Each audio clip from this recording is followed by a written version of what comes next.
Bonsoir et bienvenue à notre émission Les Tables Rondes des Experts, ce soir en partenariat avec Yogosha. Nous allons parler d'une thématique qui est celle de la cybersécurité et du digital retail. Nous avons avec nous 3 experts que je vais vous présenter brièvement. Avec nous Stéphane Lemay, RSSI de Fujitsu, Fanny Forgeot, DG de Yogosha et Zakaria Rachid, CISO de Le Bon Coin. Bonsoir. Bonsoir. Bonsoir. Est-ce que vous êtes content d'être avec nous ?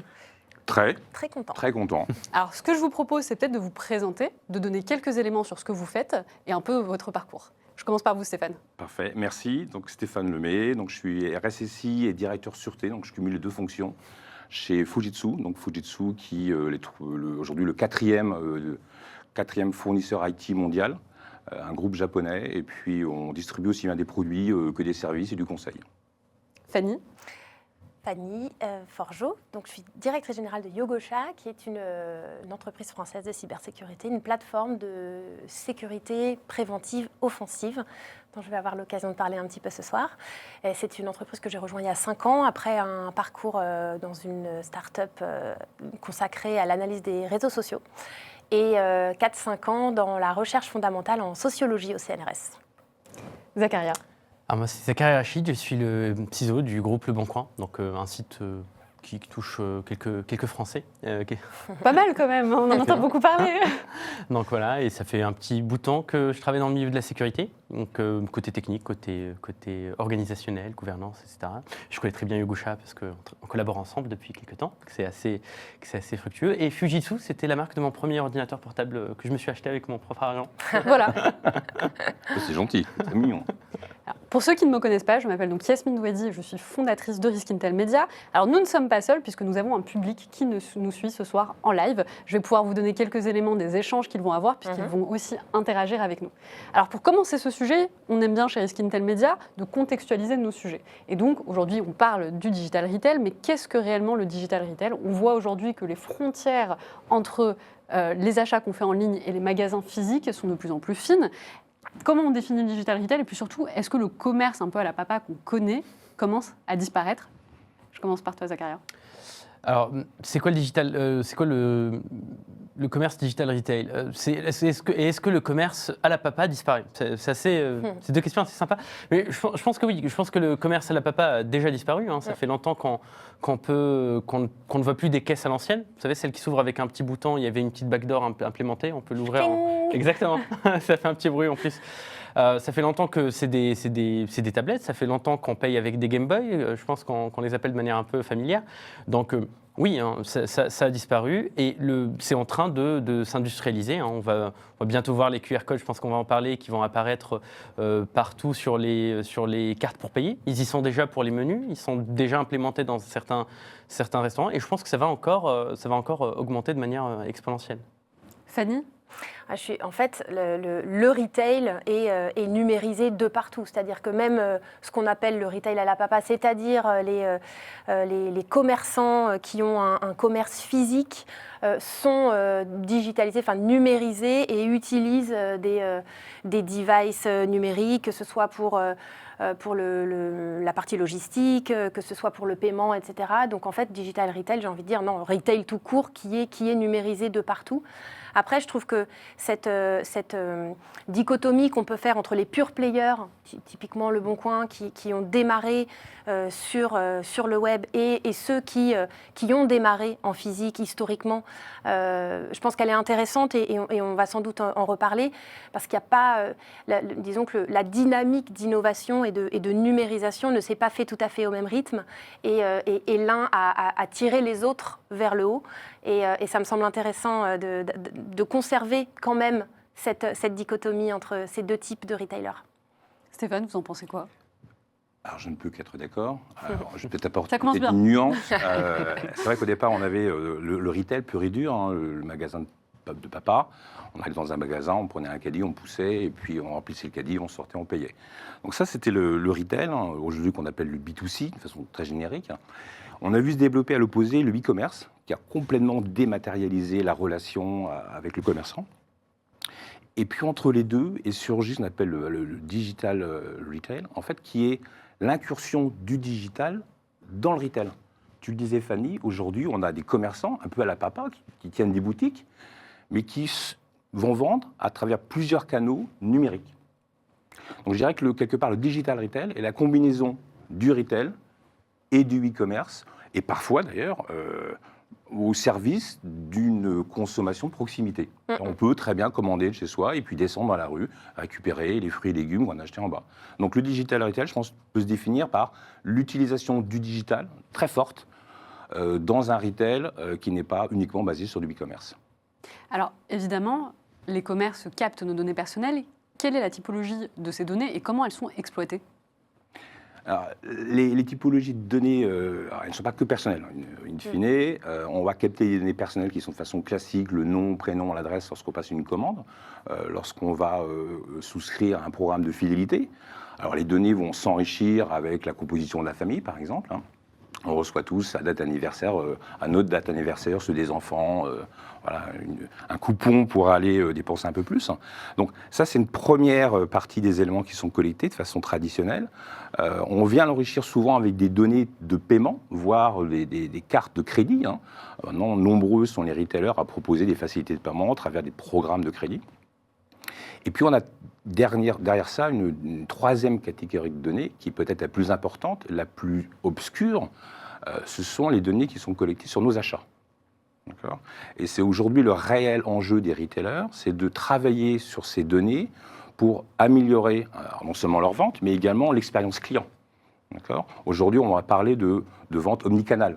Je vais pouvoir regarder sur Internet de chez moi, sur le trajet peut-être compléter mes achats ou mes recherches sur un smartphone, compléter mes achats en magasin, peut-être payer une partie et me faire livrer l'autre partie. D'accord ? Et donc, ces données personnelles que constituent en fait mes achats sont riches d'enseignements sur la personne. Bah ouais. D'accord ? Complètement. J'achète par exemple des produits sans gluten, on peut supposer que potentiellement j'ai une allergie au gluten. Si j'achète par exemple des produits, alors aujourd'hui vous le savez, il y a des marques qui se déploient, qui se développent par exemple pour la beauté des peaux noires. Donc si de façon récursive j'achète des produits pour peau noire, on pourra en déduire par exemple ma race. On pourrait très bien déduire une religion sur la base des produits que j'achète, selon que j'achète des produits qui seraient halal ou cachers. Alors on peut les consommer de façon occasionnelle. Je sais où Zach en veut venir. Je bois du lait ribot, donc. Mais de façon, je dirais plus sérieusement, de façon plus récurrente, le fait effectivement d'analyser ces courses va permettre de faire du profilage. Ce que s'interdisent bien évidemment les retailers, ils vont le faire sur la base de données anonymisées et statistiques.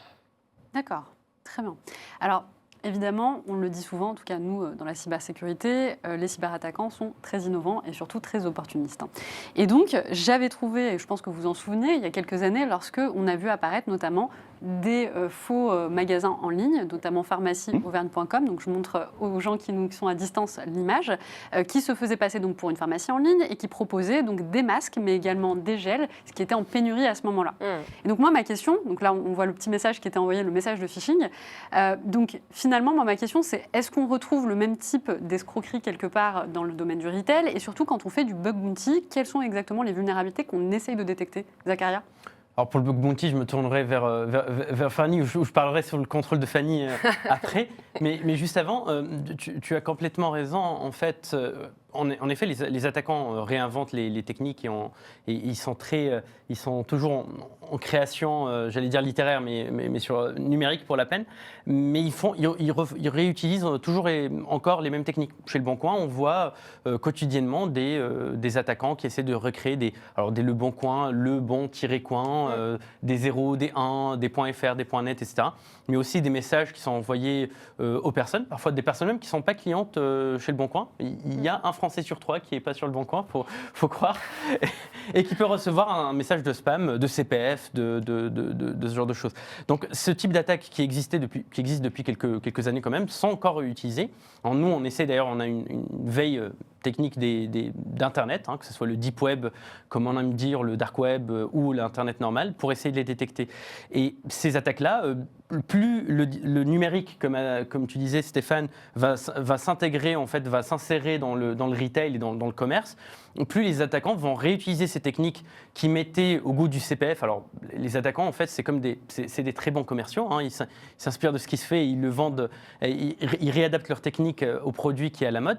Donc, quand c'est le CPF, ça va être le CPF. Quand il y aura des pénuries de masques, ce sera les pénuries de masques. Et si on a un jour des pénuries de Leribo ou de beurre demi-sel en Bretagne, ils essaieront d'arnaquer avec du beurre demi-sel. Ouais. Pour le bug bounty. Ouais. Et en fait, ils sont extrêmement créatifs. Ils sont à l'écoute. Et on se dit qu'une des meilleures réponses à ce type d'attaque créative, ça va être de proposer une méthode de protection tout autant créative. Et donc le bug bounty, donc c'est un peu l'ADN historique de Yogosha.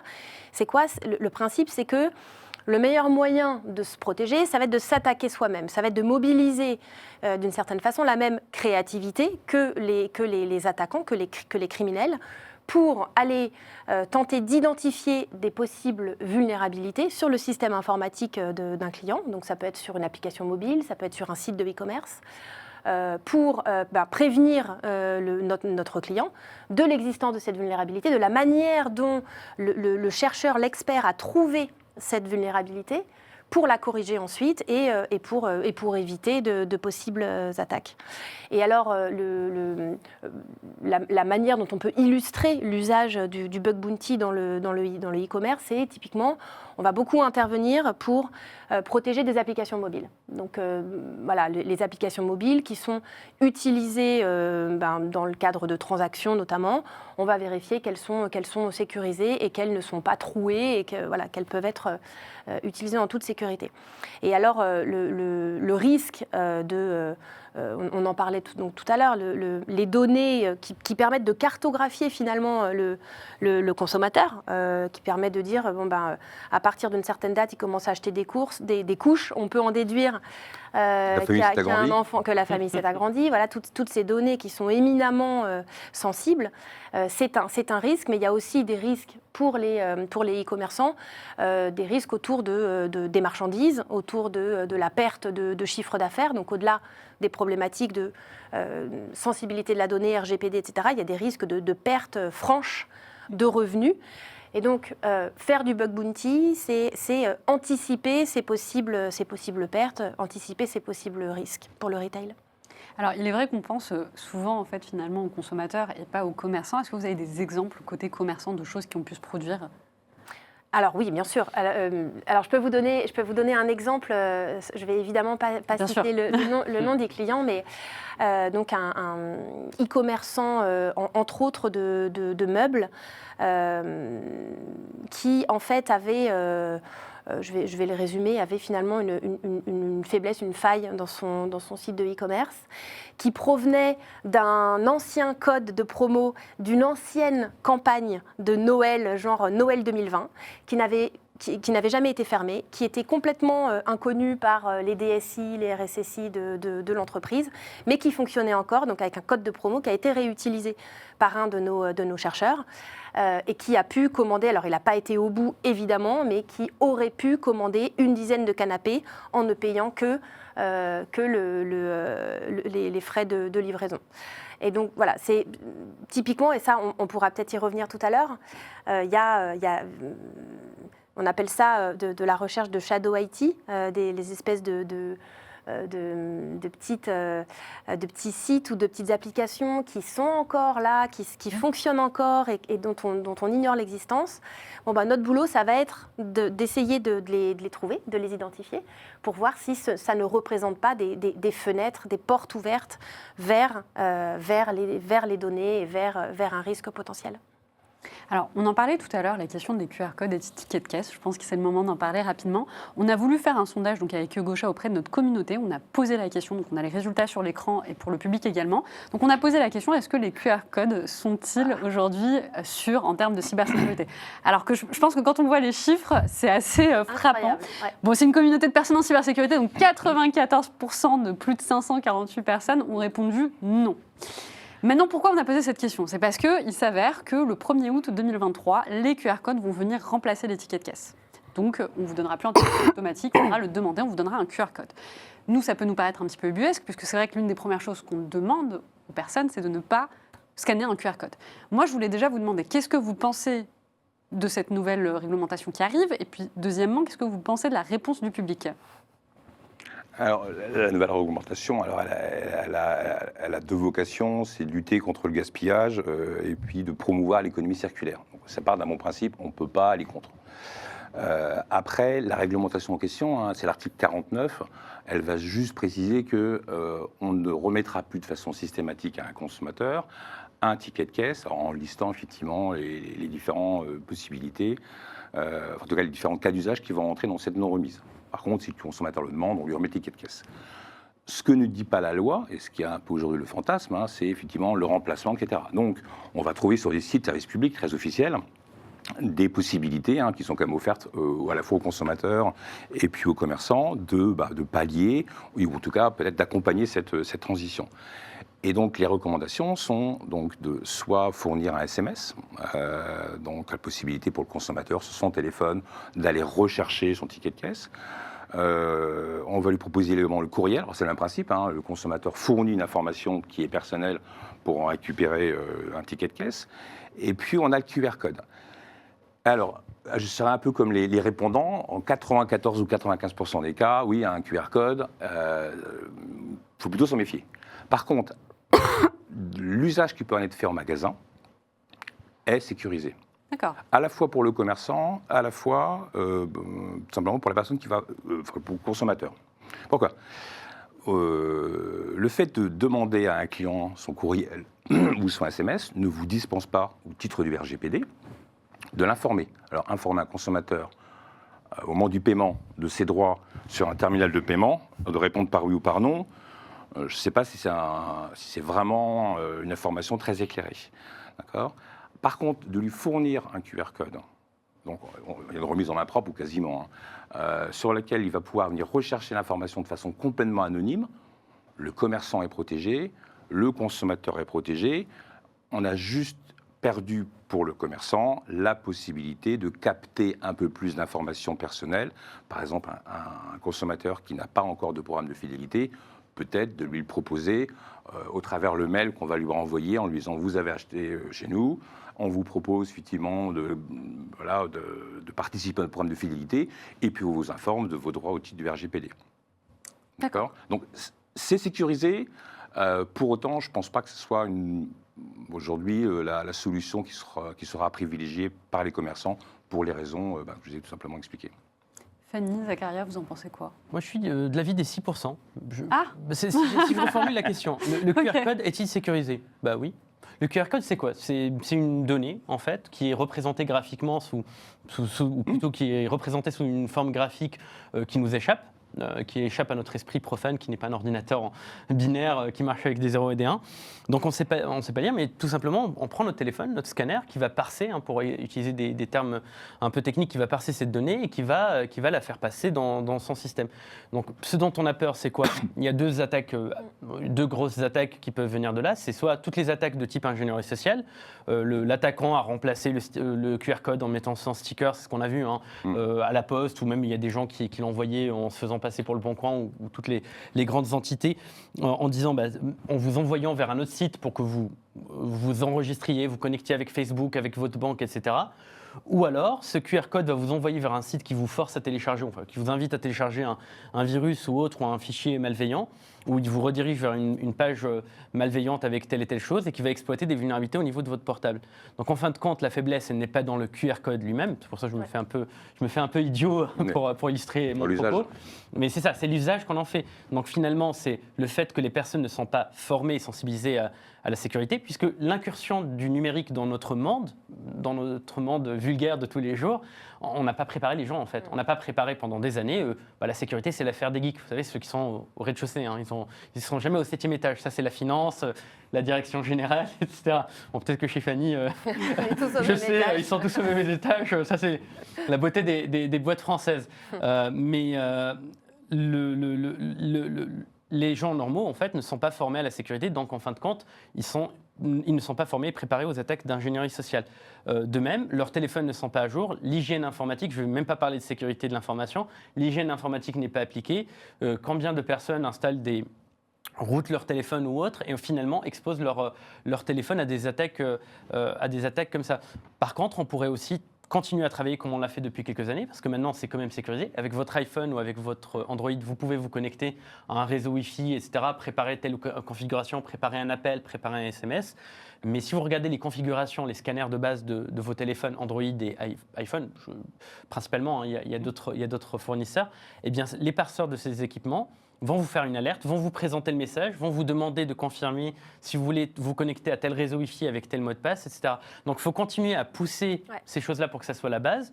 Et pour tout à l'heure, Fanny nous a rappelé que finalement, la digitalisation, c'est pas que le front-end, c'est pas que quand on achète chez le commerçant, c'est aussi tout le reste, parce qu'il y a des douillettes pour scanner, etc. Ben, ces logiciels-là, il faut qu'ils répondent à des normes.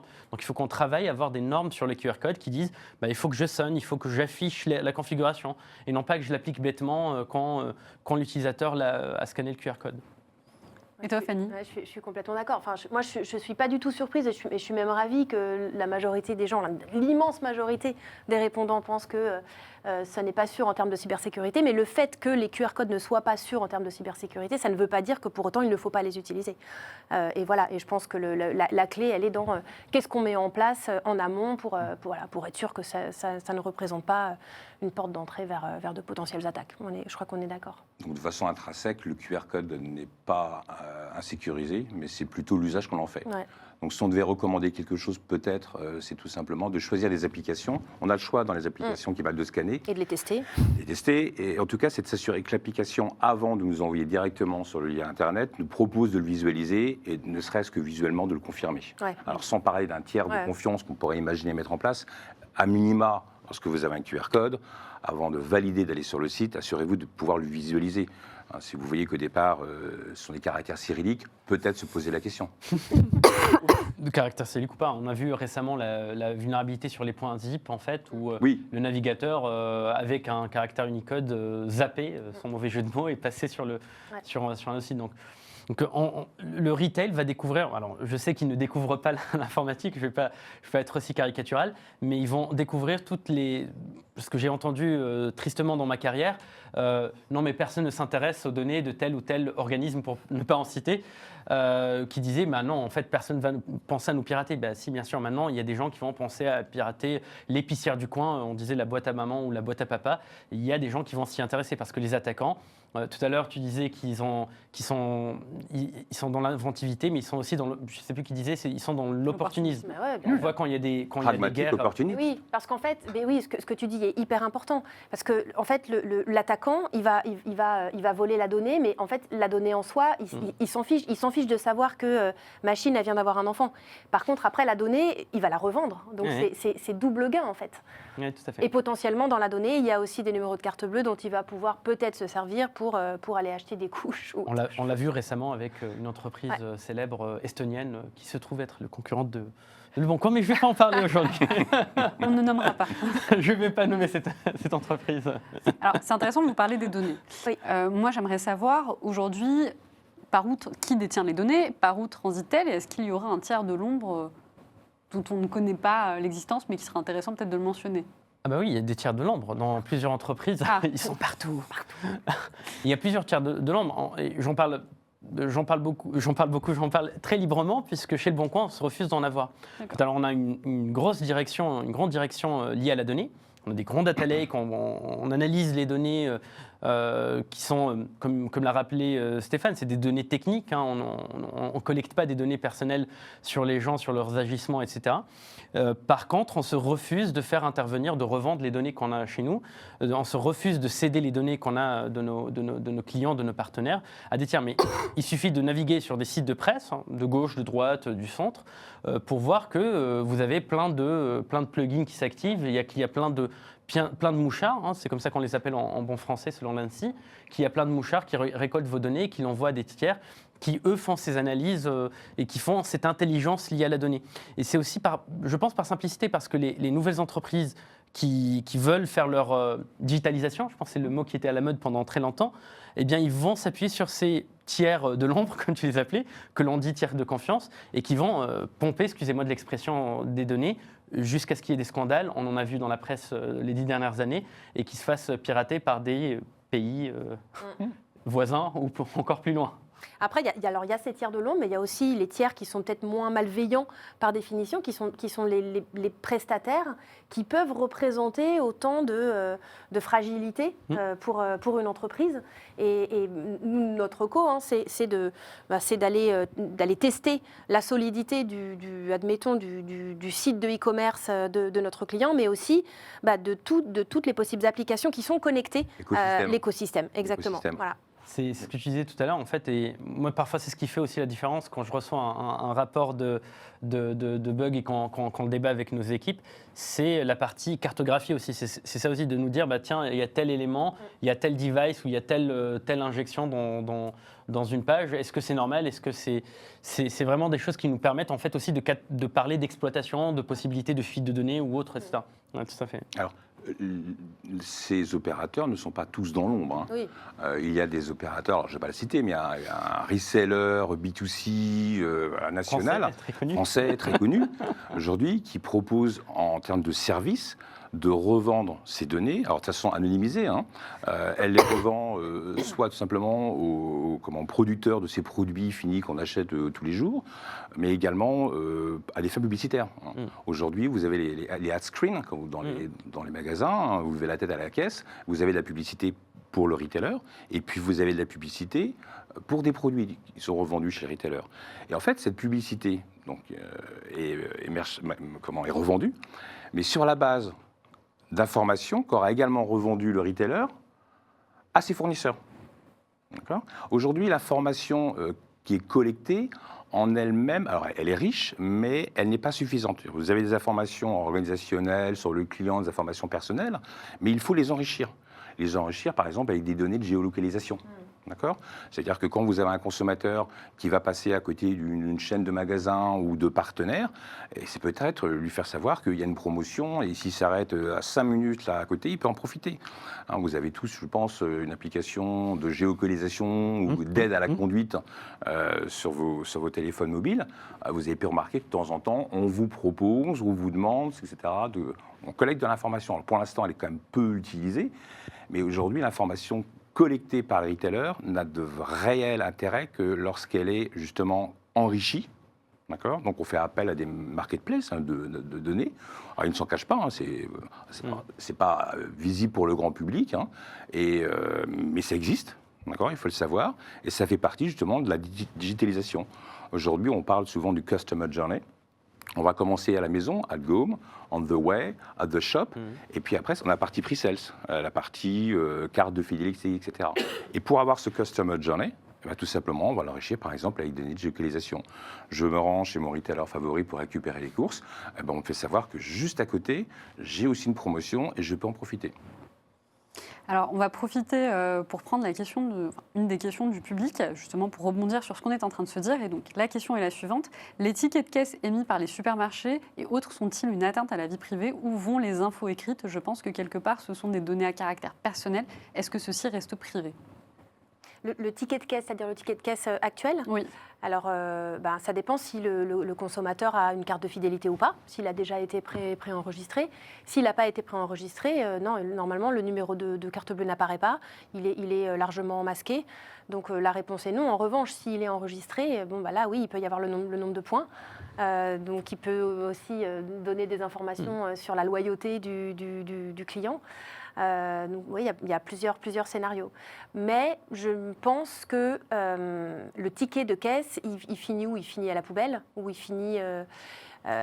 Moi, je le jette. Voilà. À la poubelle. Je le déchiquete pas, en tout cas. Donc, Je pense que le risque est limité, quand même. Je suis comme ça, moi je passe au broyeur. Vous passez tous vos tickets de caisse au broyeur? Oui. Ça demande quand même de l'investissement. On a arrêté la cheminée parce qu'il y avait une émission de gaz à effet de serre, mais le broyeur... Mon côté écologique me l'interdit. Reste là. Mais c'est assez intéressant, en fait. Moi, je vous invite, quand vous avez un ticket de caisse et que vous avez des tickets de fidélité, alors je suis très malheureux en jeu, mais je teste toujours les jeux. Vous savez, quand vous avez un ticket de caisse, on a ça en Bretagne, et à la sortie, il y a des petits jeux, il y a des petites tombolas. Et c'est assez marrant de voir comment ils font, eux, le lien et qu'ils affichent le nom, en fait, sur la plateforme en te disant sur l'écran connecté qui te dit félicitations, Intel, tu as gagné. Enfin, tu as gagné. En l'occurrence, j'ai toujours perdu. Mais c'est assez intriguant, en fait. La question se pose. Mais je pense, je vais me faire un peu des ennemis peut-être ce soir, mais je pense qu'il y a un manque de maturité quand il y a une digitalisation exponentielle et qu'importe le domaine, hein, pas que dans le retail, si on ne se met pas à mettre en place des contrôles de sécurité, du pentest, avoir des policies très strictes, avoir du cloisonnement, avoir du bug bounty, je dis pentest parce que pour moi ça va ensemble. Si on n'a pas toutes ces choses qui questionnent et qui contextualisent, hein. Encore une fois, quand je parle de bug bounty, moi je suis très strict, hein. On a beaucoup de débats là-dessus sur la catégorisation ce que nous remontent les chercheurs. En fait, on se voit qu'il y a des choses qui échappent parce qu'on se dit, non, personne ne va y penser. Et moi, je suis content, en fait, quand un hacker a pensé à cette chose, en fait, et qu'il a dit, dans la continuité de ton Customer Journey, nous, on travaille en agilité, on a des user stories chez Le Bon Coin, mais on a aussi les misuse stories ou les evil stories. On dit, moi, en tant qu'attaquant, l'utilisateur, si je sais telle donnée, est-ce que j'arrive à avoir tel impact sur sa vie privée? Donc, je pense qu'il faut, de la même manière qu'on numérise à fond, qu'on teste à fond et qu'on implémente de la sécurité complète, en fait, pour éviter ce genre de mauvaises surprises. Exactement. Moi, je suis promoteur d'une approche offensive complémentaire d'une approche défensive. C'est-à-dire qu'aujourd'hui, on base beaucoup notre sécurité sur la partie sensibilisation, prévention, détection, réaction. Donc on met en place dans nos dispositifs. Hein. On a des technologies, des EDR, des NDR, des XDR. Des XPTDR aussi. Ah, tu me l'apprends. Et voilà. Et donc les antivirus, anti-malware, etc. On a un arsenal, je dirais, de solutions qui forment, je dirais, un ensemble à peu près homogène, à peu près mature, à condition que ça soit bien configuré. Tu parlais de vulnérabilité. Souvent, les attaquants exploitent aussi ce qu'on appelle les misconfigurations. D'accord ? Vous allez avoir une sécurité à jour. D'accord ? Si quelqu'un crée un compte administrateur ou avec des privilèges élevés, mais un mot de passe faible, si le hash est capturé, c'est une question de minutes. D'accord ? Donc, il faut constamment, en fait, confronter ces défenses aux attaquants. Un attaquant, par définition, pour moi, c'est quelqu'un qui pense l'impensable. Quelqu'un qui va aller, comme tu disais, exploiter la partie legacy. C'est un bond de réduction de 2020. Ouais. Tout le monde au niveau opérationnel l'a oublié. Donc un attaquant, c'est quelqu'un qui a l'état d'esprit de se dire, mais et si j'appuie là ? On va lui dire, non, c'est pas fait pour... T'as pas appuyé là, on l'a pas conçu pour ça. Mais l'attaquant, il a cet état d'esprit de dire, mais et si je le fais, il se passe quoi ? Il se passe exactement, quoi ? Exactement. Et puis en général, quand on dit non, c'est là où on veut appuyer. Comme on l'a pas prévu, quand on l'a pas prévu dans le dispositif, d'accord ? Et bien, il faut se confronter à ces gens qui ont cet état d'esprit, avec des outils aujourd'hui qui nous permettent de le faire de façon, je dirais, automatisée, rationnelle, quasiment systématique. On dit qu'un pentest, c'est jamais un audit. Les outils nous permettent quand même de se rapprocher. Voilà. Mais il faut se confronter, c'est déjà claquant. J'aime bien cette discussion parce qu'en fait, je pense que ce qu'il faut bien comprendre, c'est cette notion de complémentarité, donc dans approche offensive, défensive, mais aussi complémentarité dans les moyens qu'on va utiliser. Donc on parle d'un arsenal, on se moque un petit peu. Et évidemment, il faut des outils. Je pense qu'on est tous d'accord pour dire qu'au bout du bout, pour aller chercher la vulnérabilité qu'aucun outil n'arrive à remonter, il faut qu'il y ait des humains, et je vais caricaturer, mais il faut qu'il y ait des humains qui essayent de casser la machine. Et c'est que comme ça qu'on arrivera à sécuriser au maximum les systèmes. Et alors, chez Yogosha, le parti pris, c'est un parti pris, donc, comme je disais tout à l'heure, de offensive security, donc qui passe par... qui s'exerce au travers d'une communauté de hackers éthiques qui vont faire alors soit du bug bounty, donc, qui est notre ADN, mais qui peut faire aussi du pentest. C'est-à-dire qu'il peut non pas Parce que le bug bounty, ça fonctionne comment? En fait, le chercheur va essayer de trouver des vulnérabilités, il va rédiger un rapport, et si le client juge que le rapport est légitime, pertinent, alors il va payer une récompense. D'accord? Si il juge que la vulnérabilité n'est pas pertinente, ou s'il n'y a pas de vulnérabilité, il n'y a pas de récompense, il n'y a pas de rewards pour le rétribution. Le pentest, c'est une approche, donc, chez nous, on va s'appuyer sur des hackers de la communauté. En revanche, on va leur donner une consigne, on va leur dire voilà ce qu'il faut que tu attaques. Et le hacker sera payé quoi qu'il arrive. D'accord? Il fera un rapport. Voilà. Donc c'est ça la différence d'approche. Mais nous, on va donc promouvoir ces deux approches en s'appuyant sur les mêmes expertises et sur la même communauté. C'est ça un peu le principe. Okay. Et pour rebondir sur l'Arsenal, en fait, je rappelle juste qu'il est public aussi. Donc, je vais éviter de me faire des gros ennemis, mais les distributeurs automatiques, tous les manuels sont sur Internet. Donc, tu parlais de misconfiguration. Il y a quelques années, je pense qu'il y a un chercheur en sécurité dans une boîte de conseil, Cœur de Pique ou As, quelque chose comme ça, qui avait trouvé des moyens de contourner les distributeurs automatiques en appuyant en haut à droite, en tapant le code 111, 1, 2, 3, 4 ou des choses comme ça. Pour le QR code, on en parlait tout à l'heure, je pense qu'il y a 2-3 sites qui sont assez connus, qui permettent de générer des QR codes pour faire du fuzzing, qui permettent de générer des choses aussi avec assez rapidement. Donc les attaquants ont déjà les moyens. Et quand on était plus jeune, il y avait des e-zines pour lire, etc. Après, il y a eu YouTube. Je pense que maintenant, il y a les émulateurs de discussion, type ChatGPT, Bard et compagnie. Alors, quand bien même ils émulent des discussions, ils peuvent vous donner vraiment des petits hints si vous leur dites écoutez, je suis face à une caisse enregistreuse de tel et tel modèle, dis-moi comment la passer en mode maintenance. C'est des choses qu'ils vont dire. Ils vont dire aussi peut-être que certains cinémas ne ferment pas leurs bornes et il suffit de les lever parce que depuis quelque temps, ils se sont dit que ça rajoute du temps. Donc voilà, c'est vraiment les erreurs communes. Et moi, personnellement, je préfère payer un chercheur qui l'a trouvé et qui m'évite des embêtements plutôt que des Français qui utilisent notre plateforme soient embêtés, quoi. Alors, je vois qu'il y a une question qui a été poussée par le public, donc on a rebondi dessus. Donc, c'est une question de Rewan. Mais du coup, dans quelle mesure peut-on demander à la boîte, à maman, papa, de se prémunir de ces menaces dans la mesure où ils ne sont même pas conscients des menaces et que cela nécessite très souvent un fort investissement de leur part? Bah oui, est-ce qu'ils ont les moyens? Est-ce qu'ils sont suffisamment sensibilisés? Et donc là, il y a une question qui va se poser à un moment donné, c'est la question de la régulation. On a mis en place, on compare souvent, on a mis en place une régulation RGPD pour être sûr que les données personnelles soient protégées. De la même façon, il est possible qu'une régulation, une contrainte autour de la cybersécurité soit mise en place pour tous les e-commerçants, pour toutes les professions.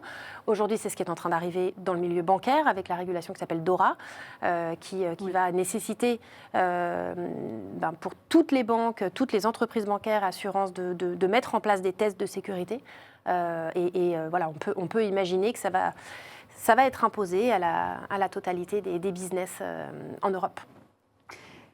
Je pense que l'État doit aussi prendre de plus en plus ses responsabilités. Il y a déjà des bonnes organisations gouvernementales type cybermalveillance qui donnent pas mal de billes, pas mal de productions littéraires à lire pour apprendre et pour se protéger, pour se prémunir. Il y a l'ANSSI, bien évidemment, qui va venir le compléter, le complémenter. Mais je pense qu'on peut aller plus loin, on peut donner des fonds. Je pense que j'ai vu une loi passer qui a un peu une sorte de controverse sur le remboursement ou pas des rançons avec les assurances, etc. Peut-être qu'il faut aussi protéger les petits commerces et débloquer des fonds pour qu'ils puissent aller chercher. On a des très belles boîtes en France, des très belles boîtes françaises qui sont à la pointe de la sécurité défensive, offensive et même gouvernance. Donc on a les trois aspects. Eh bien, donnant les moyens aux petites entreprises, quand elles sont dans l'embarras, d'aller chercher le leader du forensic français, d'aller mettre des outils dans le bug bounty, etc. Alors, il y a déjà une initiative de ce type qui a été lancée par la BPI. Absolument. Tu pensais à la même chose que moi. Le plan relance qui permet de... Voilà, exactement. Donc les PME, les PMI, sous certaines conditions, au travers de l'initiative de la BPI, peuvent bénéficier, alors à un prix assez réduit, on parle d'une somme de moins, je crois que c'est 2 000 € par site, d'un audit par des prestataires qui ont été qualifiés en amont par la BPI. C'est notre cas, D'accord. d'ailleurs, Ah, pour information. Voilà, on fait partie de ce Voilà, répertoire. de ces dispositifs. Et on a pu, comme ça, participer à la sécurisation, notamment de collectivités territoriales. Parfait. Dans le cadre de Donc ce ce dispositif existe déjà, et puis surtout, en fait, papa, maman et son commerce, ils vont se tourner vers des acteurs du digital. D'accord. Donc, est-ce qu'ils vont se poser ces questions? Sans doute pas, on ne va pas aller jusqu'à ce niveau de détail. Par contre, là où il y a un intérêt, peut-être, c'est de labelliser ces acteurs du digital sur lesquels vont s'appuyer ces petits commerçants, le coiffeur du coin qui, par exemple, va chercher à optimiser, il va faire du yield management, il va chercher à optimiser tout simplement les sièges occupés dans sa boutique. Je ne pense pas qu'il s'intéresse le soir après son travail au RGPD, au compte RGPD, à la loi de programmation militaire ou ce que peut être offrir la BPI. Donc je pense qu'il faut aussi s'appuyer sur des acteurs qui peut-être sont labellisés ou reconnus sérieux. Mais c'est pas plus mal, hein, mon coiffeur qui laisse toujours son ordinateur débloqué, qui écrit les noms et les prénoms sur un papier. Je vous avoue que ça me fait poser des questions. Alors, j'ai pas des cheveux très, très fameux, mais quand même. Alors là, on a une phrase très sage d'un membre du public qui dit « Avant l'attaque ou la violation de données privées, c'est trop cher. Après l'attaque, c'est trop tard. » Alors moi, je me posais la question, dans le retail, à quoi ça ressemble une cyberattaque typique? Comment on la reconnaît? Qu'est-ce qui se passe en fait? Alors, le retail est composé, c'est toute une chaîne. On a toute la partie front office, on a le middle office et on a le back office. D'accord. Donc, le middle office, c'est toute la partie fonction support, elle est peut-être moins sensible aux cyberattaques. Ce qui va intéresser les attaquants, c'est la partie front office, d'accord, souvent comme un moyen d'accéder au back office. Aujourd'hui, ce qui est le plus exposé, alors je passerai, ce sont les douchettes dont tu parlais tout à l'heure, on appelle elles s'appellent les personnel shoppers, donc les douchettes, voilà, les scanners, sont de technologie ancienne, fournies en règle générale par des sociétés américaines, qui utilisent parfois des protocoles Wi-Fi un peu anciens ou peu sécurisés, mais finalement exposent peu le SI du retailer à une attaque. On va plutôt se concentrer, en tant qu'attaquant, sur le POS, sur le point of sales, le terminal de paiement, qui bien souvent, de paiement de facturation, qui bien souvent est un POS Windows, avec toutes les vulnérabilités que ça peut engendrer. Donc ça, c'est le premier élément, c'est pour donner accès souvent au back-office, via le middle office. Et le back-office, qu'est-ce que c'est? Ce sont les bases de données qui vont contenir les informations, la partie paiement, les achats, etc., toute la partie transactionnelle, toute la partie enrichie également. Donc on a le POS, on a un peu le middle office, et puis on a le back-office. Et de façon traditionnelle, une fois qu'on est sorti vraiment du front office avec la caisse enregistreuse, alors on a certains retailers, par exemple, qui peuvent avoir des portiques. D'accord. Donc on a une grosse partie IT, IoT, etc., sur laquelle il faut vraiment se focaliser, sur laquelle il faut vraiment travailler à réaliser des bug bounty ou du pen test. Il faut vraiment le challenger. Après, on est sur des choses relativement classiques, alors qui embarquent encore beaucoup de mainframe, on le voit. Donc un point d'attention sur le mainframe, effectivement, la partie entre la partie un peu plus classique et puis le mainframe, mais on reste sur du traditionnel. Je peux compléter à quoi ça ressemble une attaque dans le retail du point de vue du consommateur, pour compléter. Ça peut être tout simplement le site qui est complètement inaccessible. Et là, qu'est-ce qui se passe? Le consommateur, il ne peut pas faire ses courses sur le site A, il va aller sur le site B. Et ça, du coup, c'est double peine pour le site A, parce qu'il n'y a pas de revenus qui rentrent. Et puis, la loyauté de son consommateur, elle vole en éclats. Il y a tellement aujourd'hui de concurrence dans le retail que la moindre attaque peut vraiment être très, très pénible d'un point de vue revenu. Exactement. En fait, j'aimais bien cette double vision. J'étais en train de la visualiser. En fait, du point de vue du consommateur, c'est un abandon du commerçant. En fin de compte, ça fait très FUD, ça fait très qu'on fait peur, dit comme ça.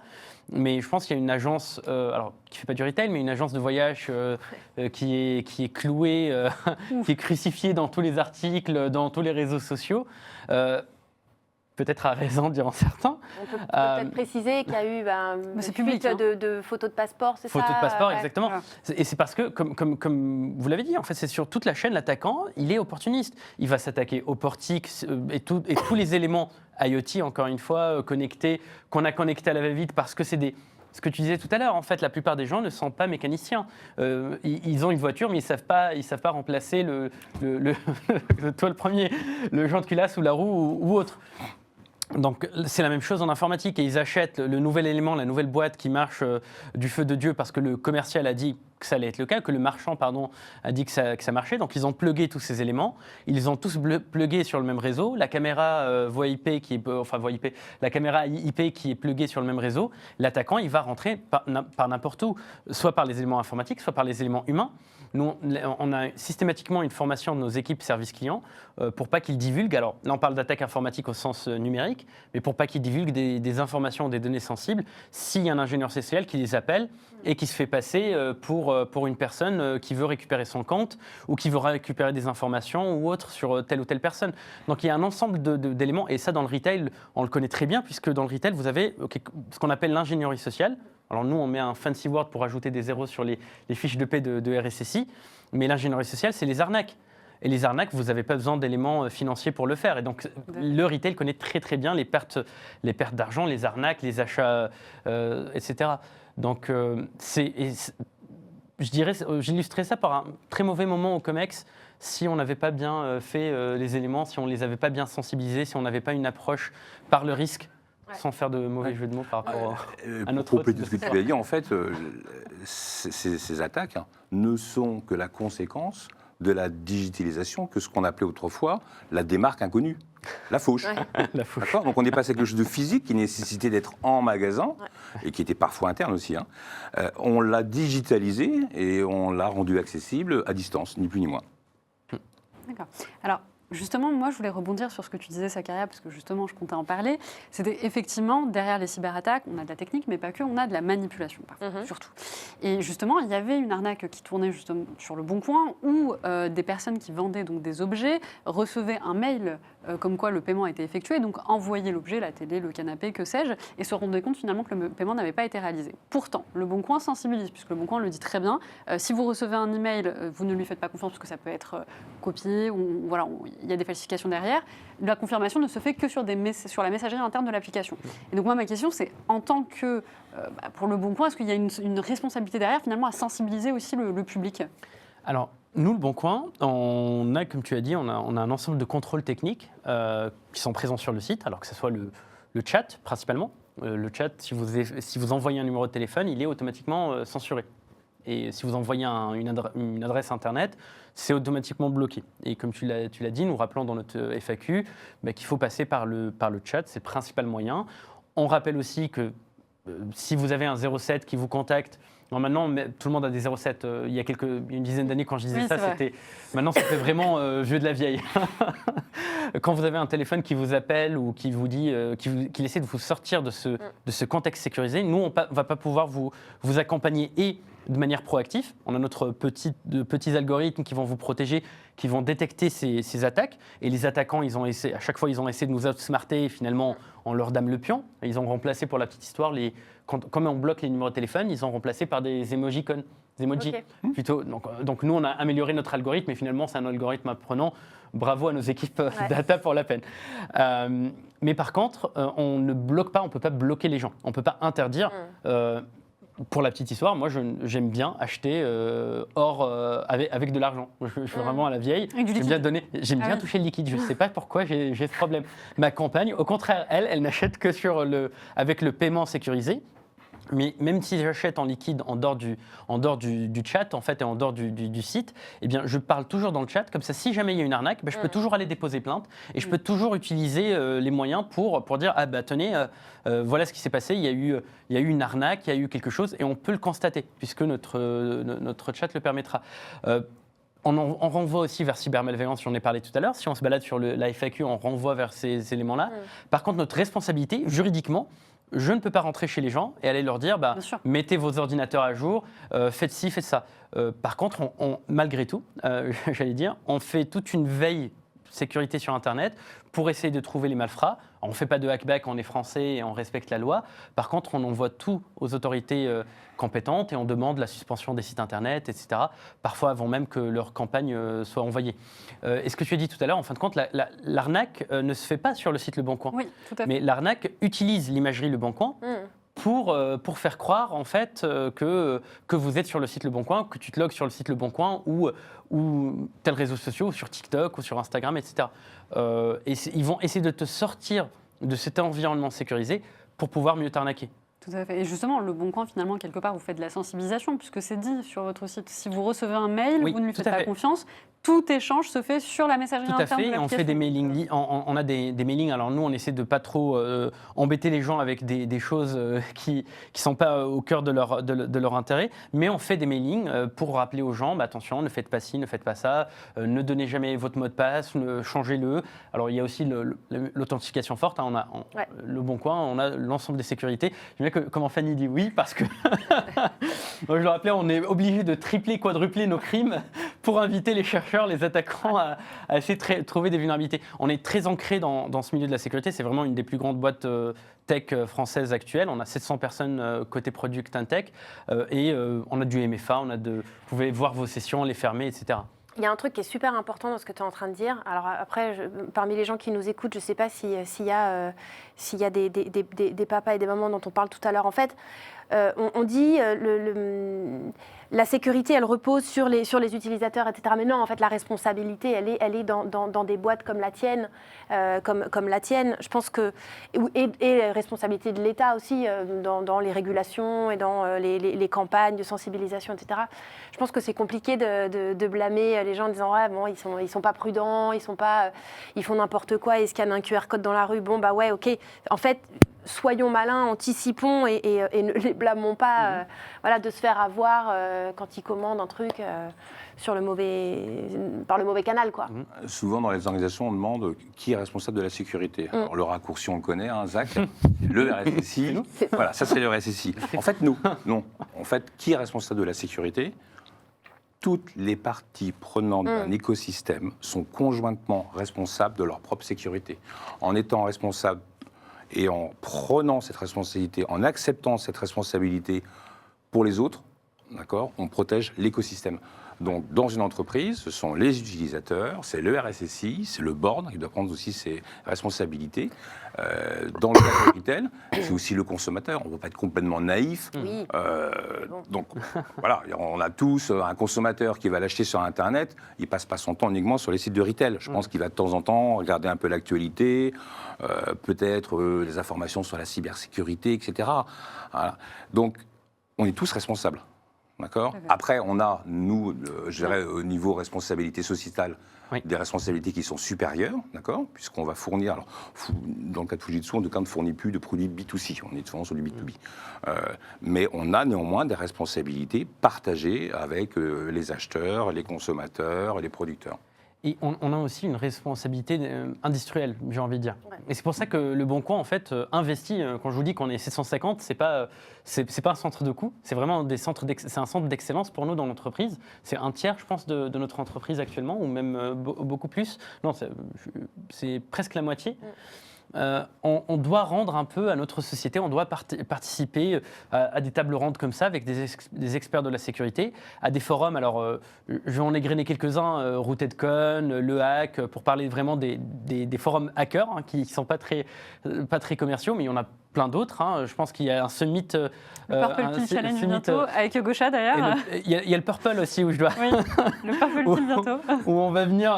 Il y a aussi le LBC Carré, etc. Il y a plein de forums comme ça de sécurité. Et je pense que la tech et la sécurité en particulier, c'est devenu une industrie, il faut rappeler, qui a un petit côté communauté à la base.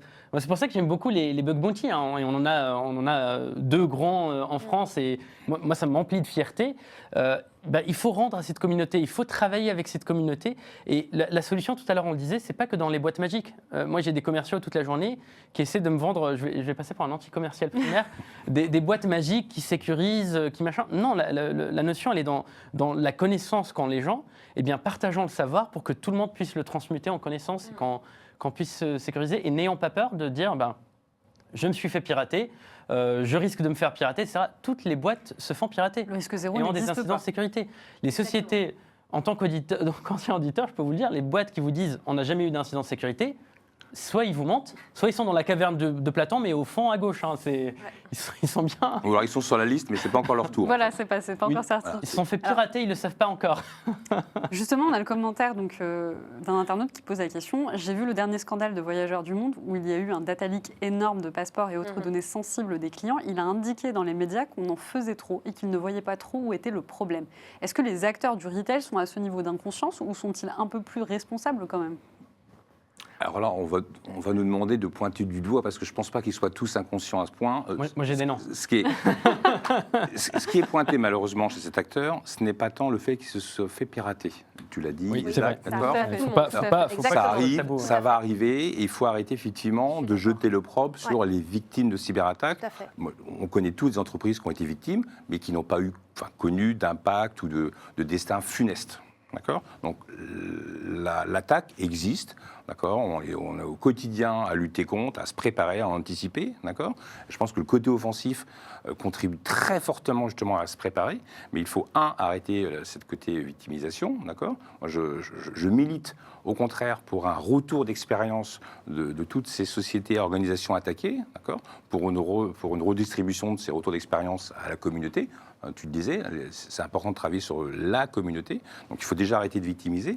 Et puis dans le cas présent, il n'est pas pointé du doigt parce qu'il a été attaqué. Il est pointé du doigt pour une communication de crise qui n'est clairement pas à la hauteur. Oui. Voilà. Ouais.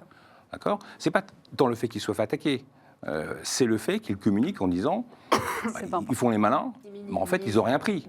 À la rigueur, traduisez ces phrases en russe, publiez-les, parce que je pense que les malins. Vous savez qu'il y a une statistique qui dit que lorsque vous êtes attaqué, vous avez de très fortes chances de subir une surattaque. Simplement parce que les équipes sont occupées à un endroit. Donc ça veut dire qu'elles ne sont pas ailleurs. Il n'y a pas d'idée aux criminels qui... Alors ils le savent. Et justement, on a sorti cette information ce matin sur Risk Intel Media avec cette phrase qui est effectivement un peu choquante quand même. Et c'est exactement les commentaires qu'il y avait en dessous. C'est-à-dire que les gens ont dit, se faire attaquer, ça arrive, on l'a vu, il y a plein d'entreprises, le risque zéro n'existe pas, mais le comportement et les mots qui ont été tenus vont d'une part appeler une sanction plus forte, pour faire exemple, et d'autre part potentiellement attirer le regard des attaquants. Donc, qui est en train de se passer. Voilà. Donc tout à fait d'accord avec vous, Stéphane. Malheureusement. Mais c'est un constat. Alors, est-ce que le retail... je pense que toutes les boîtes se font attaquer. Encore une fois, les attaquants sont opportunistes. Quand il y a des missions, quand il y a des opérations, des campagnes de piratage par des associations, je vais les appeler comme ça, typiquement Anonymous Middle East qui attaque Israël. Eh bien, en Israël, ils n'attaquent pas les sites du Likoud, du parti de Netanyahou. Ils n'attaquent pas le ministère de la Défense. Ils attaquent la fleuriste du coin, Madame Michu. En hébreu, du coup, Madame Michu, il l'attaque et il déface son site et ils mettent leur message politique. Alors ça marche en Israël, ça marche la même chose chez nous en France, on l'a vu avec TV5 Monde quand nos copains russes ont mis un drapeau de Daesh, ça marche au Maroc, etc. etc. Les attaquants, ils vont attaquer la porte d'entrée qu'ils trouvent en fait. Donc le retail, s'il n'y a pas une maturité qui augmente, et ils vont attaquer ces sites-là. Et aujourd'hui, on parle de ce sujet-là parce qu'il y a cette incursion, encore une fois, je radote, il y a l'incursion du numérique dans le milieu du retail, dans le front du retail, comme tu disais, Fanny, mais aussi, on n'en a pas assez parlé, dans les caisses. Qu'est-ce qu'on fait quand on a une caisse qui arrive de je ne sais où et que ma douchette, en fait, côté logistique, il y a un bug dessus, il y a une XSS, il y a une vulnérabilité, et que mon livreur, il a mis un QR code qui exploite cette vulnérabilité parce qu'il le savait, etc. Donc c'est des choses dont on ne parle pas très librement, mais on sait que ça arrive. Je pense que ça a été publié dans le Canard enchaîné pour cette information-là. Eh bien, les attaquants, ils vont l'exploiter. Donc ils vont cibler le retail, non pas parce que le retail, c'est des mauvais élèves ou autres. Je suis certain qu'il y a plein de sociétés qui sont dans le retail, c'est le physique d'ailleurs, c'est le premier métier, qui vont être super sécurisés, mais on va entendre parler des mauvais élèves en fait. Et c'est peut-être aussi le biais cognitif qu'on avait, ou qu'on a nous dans notre domaine, c'est qu'on va se focus sur les mauvais élèves et on va les shame, on va leur jeter la première pierre, plutôt que de regarder proverbialement dans nos inventaires. Tout à fait. En fait, pourquoi est-ce qu'on parle du retail là ? Et pourquoi est-ce qu'on se concentre sur le retail et pourquoi est-ce on les pointe du doigt et pourquoi est-ce que cette affaire fait autant de bruit? C'est parce qu'en fait, les retailers sont les plus exposés. Enfin, tous leurs assets sont exposés. Les biens sont exposés, les transactions sont exposées. Et puis, on l'a dit, les données, enfin, c'est les premiers exposés finalement. Et donc, c'est aussi là que finalement naissent les premières innovations. Enfin, on a parlé de digitalisation, la numérisation de l'économie, elle a démarré entre autres dans le retail. Et c'est aussi là, je pense, qu'on teste des innovations en matière de sécurité qui vont être ensuite appliquées dans d'autres secteurs. Je pense que c'est pour ça que le sujet est particulièrement intéressant et particulièrement aussi générateur un peu de fantasmes et de réactions. Voilà. Ouais. On fait un métier de rêve, n'est-ce pas? Voilà, c'est parce que c'est là que ça se joue. Et c'est donc ici aussi que nous devons un peu montrer l'exemple, quoi. Et pourquoi pas mettre en place des recommandations qui peuvent être ensuite utilisées dans d'autres secteurs. Des recommandations en termes d'outils, des recommandations en termes d'arsenal, des recommandations en termes de bonnes pratiques d'offensif et des recommandations aussi en termes de réaction, communication et d'organisation. On n'en a pas parlé, tu l'as un tout petit peu mentionné. Quelle place on donne à la sécurité, à la cybersécurité, dans un COMEX, dans le COMEX d'un retailer. Quelle autonomie on lui laisse, quelle capacité à dire j'ai besoin de tel budget, j'ai besoin de travailler avec telle entreprise, etc. Je pense que l'ANSSI a publié récemment un livre là-dessus, un ouvrage là-dessus, un PDF là-dessus, mais je rappellerai aussi que si on a eu du mal, ou si on a du mal à expliquer ça à des sociétés du CAC 40, je pense qu'il y a un besoin d'humilité. Il y a plusieurs entreprises qui sont faites, on l'a dit tout à l'heure, des grandes entreprises qui sont faites pirater dans la santé, dans plein de domaines. Mais si on a eu du mal pendant une vingtaine d'années à expliquer ça et à faire des actions à des COMEX, moi je me rappelle il y a 17 ans ou 18 ans, ça ne me rajeunit pas, c'est encore jeune, hein. J'étais jeune. On expliquait l'importance du pentest dans des boîtes dont les assets étaient liés à des choses un peu critiques. Alors si ce chemin-là, en fait, le retail, la maman, le papa, en fait, peut-être qu'ils ne le conçoivent pas. Si on a eu du mal à expliquer à un COMEX qui a des millions d'euros, qui gère des millions d'euros, qu'il faut faire des pentests, qu'il faut rédiger une policy, une PSSI, etc., je ne pointerai pas de doigt, mais il y a encore plein de sociétés qui n'ont pas de politique de sécurité interne. Et pourtant, elles sont grandes, elles ont pignon sur rue, etc. Alors, le boutiquier du coin, comment on fait? Alors, peut-être qu'il faut revenir à de l'open source. Peut-être qu'il y a une intelligence commune à refaire vivre là-dessus. Alors, il faut surtout repositionner l'apport de la sécurité et de la cyber chez les retailers. D'accord? On est là pour protéger une information importante, c'est la traçabilité. La traçabilité d'un produit, de sa production à sa distribution, à sa consommation. Si vous perdez trace, par exemple, d'un produit, de sa production, d'accord, le jour où vous avez un rappel de produit, vous êtes bien incapable de pouvoir expliquer où sont passés les produits, quand ils ont été, etc., produits, à qui ont été distribués. Donc, on ne fait pas de la cyber pour faire de la cyber. D'accord, ça, c'était l'enjeu, on appelait ça des geeks aux yeux rouges, dans des caves avec des suites à capuche. Non, on fait de la cyber au service de la société, mais ici, pour le retail, la sécurité informatique est au service, par exemple, de la sécurité alimentaire. D'accord. Tu le disais sur des opérateurs financiers, maintenant, il y a des régulations fortes qui vont peser sur l'ensemble des opérateurs. On a, depuis des années, des dizaines d'années, des enjeux forts, des enjeux réglementaires qui pèsent, et très lourdement, sur la partie, par exemple, alimentaire. Alors, si l'ANSSI a classé parmi les 12 secteurs d'importance, les SIV, l'alimentation, la grande consommation, il y a une raison quelque part. Donc, sécurité informatique, parce que sécurité alimentaire, parce que sécurité de la consommation. Traçabilité. Merci. Alors, on arrive à la fin de cette table ronde, donc je vais en rajouter une dernière question. Lorsqu'on parle de données, on pense à Big Data, on pense à IA. Et donc, moi, ma question, surtout qu'on en parle beaucoup récemment, c'est quelles sont les applications qu'on pourra avoir dans le retail via l'IA ? Des propositions, des suggestions de biens de consommation. Enfin, ça existe déjà. Suggestions de titres musicaux quand on est abonné à une plateforme. Voilà, suggestions. On a aujourd'hui, quand on fait ses courses sur des des plateformes de vêtements. Voilà, on a des choses qui sont suggérées parce que j'ai commandé à peu près 3 fois le même pantalon. Cette veste, elle irait super bien avec, etc. Donc tout ce qui est suggestion d'achat, ça c'est une première application. Ensuite, alors côté cybersécurité, je crois que tu l'as mentionné, Zach, les criminels vont utiliser l'IA pour être plus créatifs, pour aller plus vite, etc. Les chercheurs, les pentesters, les hackers éthiques vont utiliser l'IA aussi pour aller plus vite dans la génération de leur rapport de vulnérabilité. Et ensuite, les développeurs vont aller plus vite aussi avec l'IA pour fixer, etc. Donc, en fait, l'IA, elle va permettre d'avoir la veste qui va mieux avec son pantalon. Elle va aider les criminels, mais elle va surtout aider la sécurisation du retail, j'ai envie de dire. Et en complément, alors il y a la partie sécurité, tu l'as dit, etc. Et il y a un complément important à ce qu'on disait tout à l'heure, c'est l'enrichissement des données. D'accord.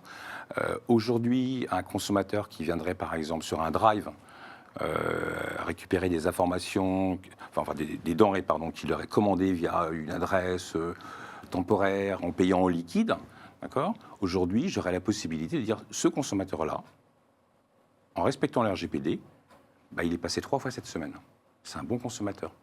Simplement parce que je peux, avec des technologies type l'API, que c'est la lecture automatisée de plaques d'immatriculation, je peux générer un hash, donc qui va me donner une donnée parfaitement informatisée, et à chaque passage d'un consommateur, régénérer un hash et me dire ce consommateur, dont je ne connais rien, passe 3 fois par semaine dans mon drive. Est-ce que je n'ai pas intérêt à le capter au travers d'un programme de fidélité? Et ça existe déjà. Ça existe déjà, d'accord. Et aujourd'hui, le véritable apport recherché par les retailers, il est dans le parcours, par exemple, physique dans un magasin. Alors, ça se fait chez nos petits camarades outre-Atlantique, d'accord, à travers une chaîne de retailers mondialement connue. Ils visent le zéro people, d'accord. C'est-à-dire que vous allez entrer dans le magasin, vous allez vous faire reconnaître, par la biométrie. Donc, par la biométrie, on va vous identifier, authentifier, vous associer à votre carte de paiement. Vous allez vous servir, d'accord, et vous allez partir. L'objectif, peut-être du retailer, c'est de ne pas avoir d'entrave. J'arrive, je prends, je consomme, je repose, je change d'avis, je repars, c'est payé. Et tout ça va faire appel, effectivement, à de l'intelligence artificielle, enfin, des algorithmes qui vont nous permettre d'analyser le comportement, d'éviter peut-être des marques inconnues, en tout cas de la repérer. Mais tous ces dispositifs existent. Aujourd'hui, en fait, ce qui va nous freiner, ce sont plutôt tout simplement les réglementations qui ne sont pas les mêmes aux États-Unis qu'en Europe. En Europe, oui. Voilà. Mais ces dispositifs existent déjà. On sait aujourd'hui capter, par exemple, le cheminement d'un consommateur dans un magasin à des fins d'optimisation. D'accord. Pardon pour le lapsus, donc on est bien sur les consommateurs. Moi, je vous conseille une série qui s'appelle Severance qui parle de ce sujet-là. Mais continuez, Stéphane. Donc, on est vraiment sur le consommateur. Aujourd'hui, on sait comment recréer le cheminement, et donc on sait par données statistiques dire j'ai peut-être plus intérêt à positionner ce produit en tête de gondole ou sur les fameux ad screen, positionner telle publicité, etc. Et alors, je dirais que le futur, il est plutôt de dire je vais associer je vais créer une combinaison de ces technologies pour dire quand ce consommateur que je sais est un très bon client, lorsqu'il va passer à tel rayon, je vais lui afficher une publicité qui va le renvoyer vers l'autre. Je vais créer le besoin en temps réel tout au long de son parcours. Et là, on est vraiment sur du digital retail. Parfait. Ça a été bien résumé en fin de compte, et la partie dystopique et la partie optimisation. Exactement. Et la partie optimisation du parcours utilisateur, parce que notre travail. Consommateur, oui. On n'a pas le droit de dire utilisateur ni collaborateur. Nous, on ne dit pas consommateur, nous, on a des utilisateurs. Je suis le bon camp pour la peine. Mais en général, dans le retail, le consommateur, on va optimiser son expérience. C'est ça, on veut optimiser son expérience. Lui aussi, ou elle aussi, elle veut gagner du temps et optimiser son achat, etc.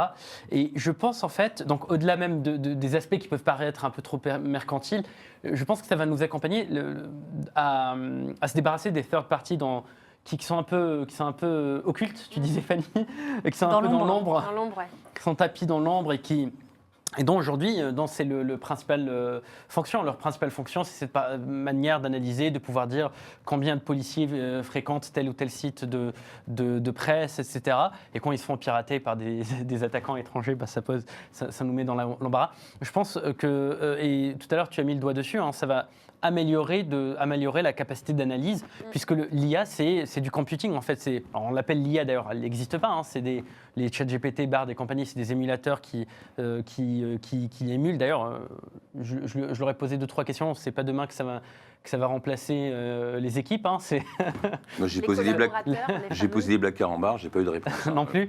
Donc, c'est des capacités de computing qui vont nous aider à faire ce qui existe déjà, traquer le mouvement physique dans un magasin ou de la souris, les heatmaps et compagnie. C'est des choses qui existent déjà, mais on va le faire encore plus, encore mieux, en réduisant, je l'espère, en tout cas moi je voudrais bien garder un peu d'espoir, en réduisant les impacts RGPD, en réduisant les violations sur la vie privée, parce qu'il y a pas mal de choses qui sont faites malheureusement dans les entreprises. Ce que j'ai retenu du consulting, c'est que les erreurs ou les écarts que font les entreprises, elles le font souvent par simplicité, parce qu'elles ont des impératifs, qu'elles n'ont pas souvent la force de frappe que nous avons chez Le Bon Coin, et que du coup, c'est des risques réglementaires qu'elles prennent. Et ils savent bien qu'ils sont obligés de prendre ce risque réglementaire pour pouvoir atteindre leur objectif de marché. Donc peut-être que demain, avec ces intelligences artificielles ou ces LLM, on pourra atteindre le but de marketing, en fait, de marchand, sans se mettre en porte-à-faux et surtout sans mettre les clients, les utilisateurs, les partenaires et les collaborateurs en danger, que leurs données soient bien sécurisées, anonymisées. Et je rêve d'un jour où toutes les données seront anonymisées en pré-prod et en test et compagnie. Bien écoutez, merci beaucoup d'avoir participé à cette table ronde. Merci d'avoir répondu à nos questions. Merci également au public qui nous suit à distance. Et puis bien évidemment à Yogosha qui est ce soir notre partenaire.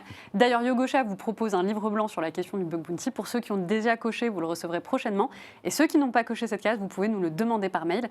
En tout cas, n'hésitez pas à continuer à nous suivre sur notre chaîne YouTube, sur LinkedIn. Et je vous dis à la prochaine émission. Bonne soirée. Merci Yasmine. Merci. Merci. Au revoir.